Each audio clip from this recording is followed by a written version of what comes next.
Hi guys, I hope you're doing well. It is Friday the 13th and it's a spooky one. I don't see any spooky characters, but we're doing Clues by Sam. Let's see how terrifying this is. If you don't know what Clues by Sam is, it is a daily logic puzzle game where we play every day here and we see 20 people on a board. We gotta figure out if each of them are either a criminal or an innocent, and they give you clues to help you figure out what each person is. So if you want to play it as well, there is a link in the description to take you to it. And if you want to play it with me or you need my help, then I'm going to start mine right now and I'm going to explain my logic as I go. So let's go. We start with Mary telling us that Olive is one of 3 innocents in column D. So Olive is an innocent. There's 5 people in column D, but 3 of them are innocents, 2 of them are criminals. Now Olive says that 2 of her neighbors on the edges are innocents. So she has 2 neighbors on the edges, which means that both of them have to be innocent. Now we don't need her clue anymore, and Jose tells us that, oh, now we know all 3 people who are innocent in column D. So we can make Daniel and Zaya criminals. Jose says that exactly 1 innocent to the left of Thor is neighboring Uma. Uma has 2 people who neighbor her and are to the left of Thor, so only one of them is an innocent, the other one is a criminal, but we don't know who yet. And Thor says that there are exactly 3 innocents in row 4. So we know that he is one of them. The second one is either going to be Penny or Rose. So the third one could be only Susan innocents, right? Yeah. And we don't need Thor's clue anymore. Zaya says that only one of the 6 innocents neighboring Gary is to the right of Henry. Okay, so only one of these 2 is an innocent, either Betty or Clyde. And Gary has 8 people neighboring him, but 6 of them are innocents, which makes 2 of them criminals. We don't know who yet, though. Daniel says that only 1 person in the corner has exactly 3 innocent neighbors. Well, it isn't Uma. Could it be Zaya? It could. Could be Henry too. Or Daniel, so we don't know yet. Let's look at Susan's clue. There's an odd number of criminals neighboring Uma. And we know that Uma has 1 criminal neighbor here in row 4 to the left of Thor, which makes Vera an innocent. Otherwise, we would have 2 criminals neighboring Uma, and that's an even number. So Vera has to be a criminal. I said innocent and tried criminal. Yeah, I did. I explained the logic correctly, but I did it wrong. So let's look at Vera's clue now. Kumar has exactly 4 innocent neighbors. Innocent neighbors. Well, he has 5 people neighboring him total, and if 1 down here who neighbors him in row 4 is going to be a criminal, that means that everybody else is an innocent. Now Gary says there's an equal number of innocents in columns A and C. Innocents. Okay, we're going to keep that in mind. And Eric says that only one of the 6 innocents neighboring Mary is in row 3. So Mary also has 8 people neighboring her, and 2 of them are criminals. One of them is either going to be Penny or Rose. And Mary herself is in row 3, so she has 2 people neighboring her in that same row, but only one of those is an innocent, the other one is a criminal, right? That's what Eric says. So that makes Ike an innocent. Ike now says there's a break-in at the candy factory. We don't have any new clues? Do we have something to figure out here? Well, Gary has his 2 criminal neighbors here. One's either gonna be Betty or Clyde, and the second one is either gonna be Kumar or Nick, so that makes Andrew an innocent. Now Andrew says there are 6 criminals total on the board. We know about 1 of them, that's Daniel, the second one is Zaya.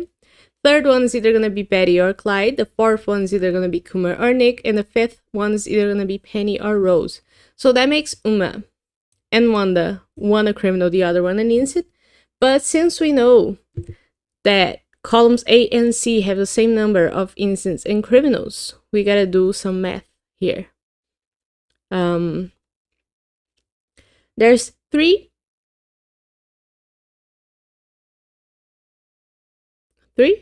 There's 2 innocents in each column right now.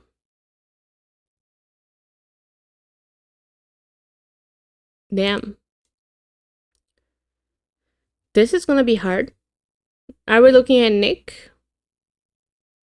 Because Nick and Kumar both are shared by this column, like column A and column C. And Uma and Wanda are shared by column A and column C. So both of them have to be like an X-wing. Does that make Penny and Clyde the same? Because if Penny is an Incen,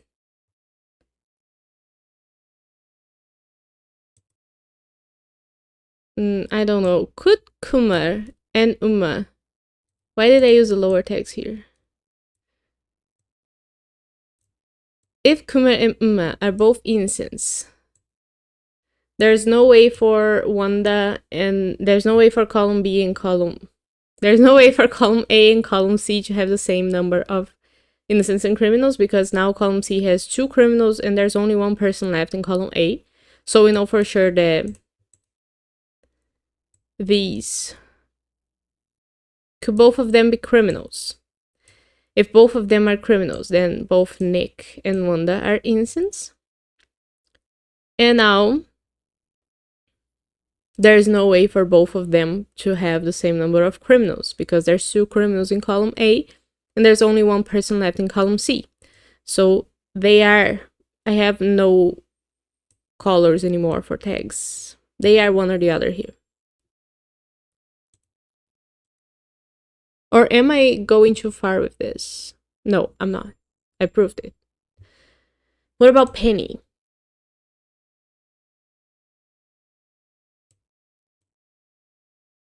What about Penny? Penny is the same as Clyde. If Penny is an Incen, these 2 are one or the other as well. This is not gonna go well. I'm gonna get lost here. If Penny is an Incen, Rose is a criminal, that's okay.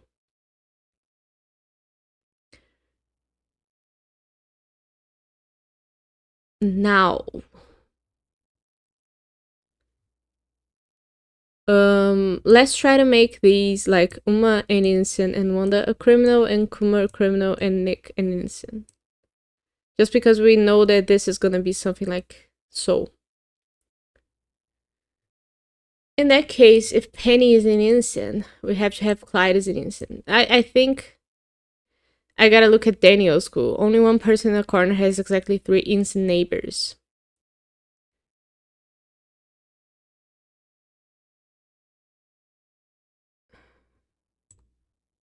Right? If this is a scenario, nobody has 3 Incen neighbors. Oh yeah, Daniel has 3 Incen neighbors. Do both columns have the same number of Incens and criminals? 1, 2, 3, 4. 1, 2, 3, 4. So that works. If Penny, on the other hand, is a criminal and Rose is an Incen,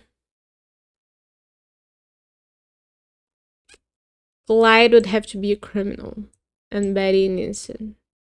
And now Andrea has 3 Incen neighbors. So I guess it's not this that disambiguates it. Is it Uma being a criminal? If Uma is a criminal and Wanda is an Incen, then the other thing doesn't work.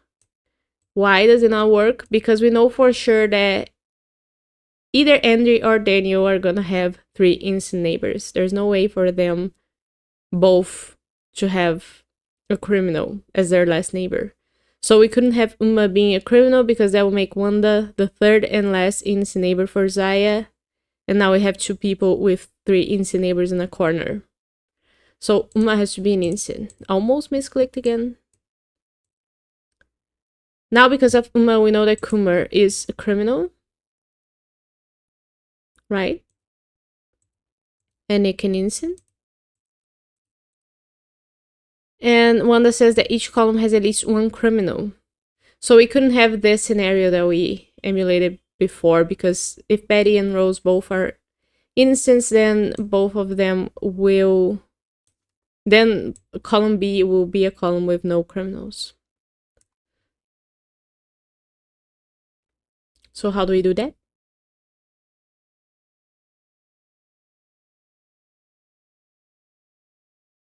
Actually, every other column already has a criminal, so we could have 2 criminals here. And Clyde and Ensign, and Penny and Ensign. Now we have 1, 2, 3, 4 Ensigns here. 1, 2, 3, 4 Ensigns in column C, so that works. Penny is an Ensign, Rose a criminal, Betty a criminal, and Clyde an Ensign. Interesting. Yeah, I feel bad for my misclick there. Sometimes I confuse myself. I've said this before. It's because of the tags. Sometimes I put the tags to simulate a scenario, then I get to the conclusion that that scenario doesn't work, but I don't change the tags, and then I guess the tag that's selected. Or sometimes the opposite. I think I'm in an opposite scenario, and then I guess the tag opposite to the scenario that I am, but I was in the correct scenario. Did that make sense? Well, the video is gonna be it, and I hope you enjoyed it. Sorry for the yellow there. I hope you got to understand everything that I tried to explain, and I hope you got to play as well, and it was nice for you. So I'll see you tomorrow for more Clues by Sam, and have a nice kickoff to your weekend. Bye bye.